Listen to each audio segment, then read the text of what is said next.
What is up, guys? Logan Jones Outdoors back for another video, and I have not posted for a while, but that's because I've been working on some stuff, and also I kind of fell out of YouTube for a little while. It sort of became boring to me, but I built something really cool, so that's what we're here today to look at, so let's get to it.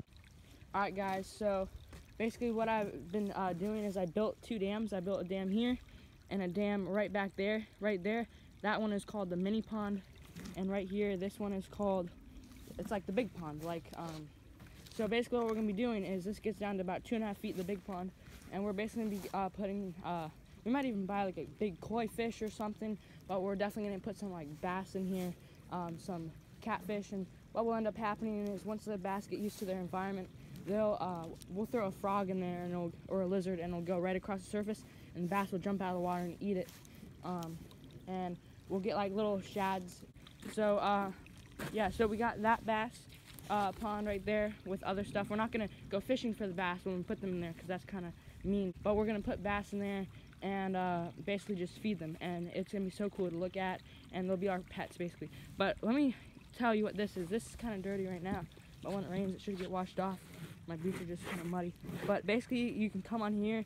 And I've been working on these ponds so the water's a little murky. It's actually not too bad. Pretty clear water. Right here it's about a foot deep. Out there it's about 2.5 feet deep. But basically you can come right on here, and the bass will, you can get like a little tiny fish and hold it up here, and the bass might eat it right out of your hands, or you could throw it out in the middle and watch him eat it from up here because this is kind of higher than the water. And also it will be like a little dock for the bass. They can swim right under that because you can see it's above the water, so they can swim under that for some shelter in the hot summer days, because we're gonna stock this thing probably in the springtime. But basically right here, this is the dam. You can see how deep it is here and how shallow it is here. But right now, the dam is almost about to overflow. So what we did is we built these little drainage systems. So this drainage system right here is just below level with the dam, the top of the dam. So instead of the dam overflowing, it will rush right out of here. You can see it's kind of cool. It's like a little waterfall sort of thing, and it will drain right out where my foot is.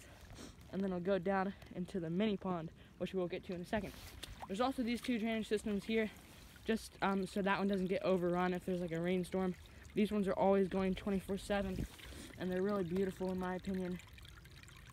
This one has some crap in it right now that we gotta take out, and I sort of compressed the pieces of wood together so that it would like bubble out like that right there, come right down, so that's kind of cool.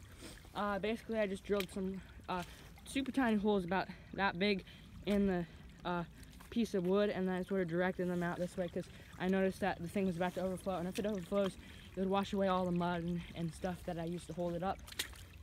Okay, so now on to the mini pond. We put a little sort of dam thing here so that the fish wouldn't be able to escape, and then there's rushing water always going in. It's sort of on a ledge though, so the little fish won't be able to escape. And what we're going to put in here is sort of the bait fish that we'll use to feed to the bass.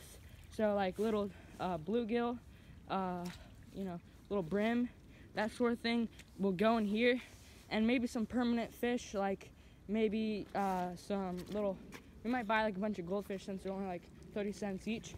You buy like 20 goldfish and just keep them in there forever, and you could just throw little things in and boom, a bunch of goldfish start eating. It'll be really cool. But this pond gets up to about 1.5 feet. So this pond, I have my work things here. This pond is pretty shallow, which is like how you want it for a mini pond, you know. Right now this water is super dirty because I just built this, but I mean you can see my boot goes down in there pretty well.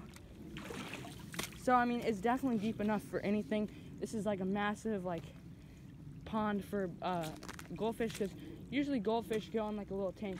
So this will just be awesome. So we got all these ponds. I can't wait until the springtime when we go out fishing and get some bass and put them in there, and then some bluegill and put them in here. I put a lot of work into it, and that pond is really deep, and I just can't wait to throw a bunch of fish in it. So that's basically an update, guys. So yeah, thank you. Peace.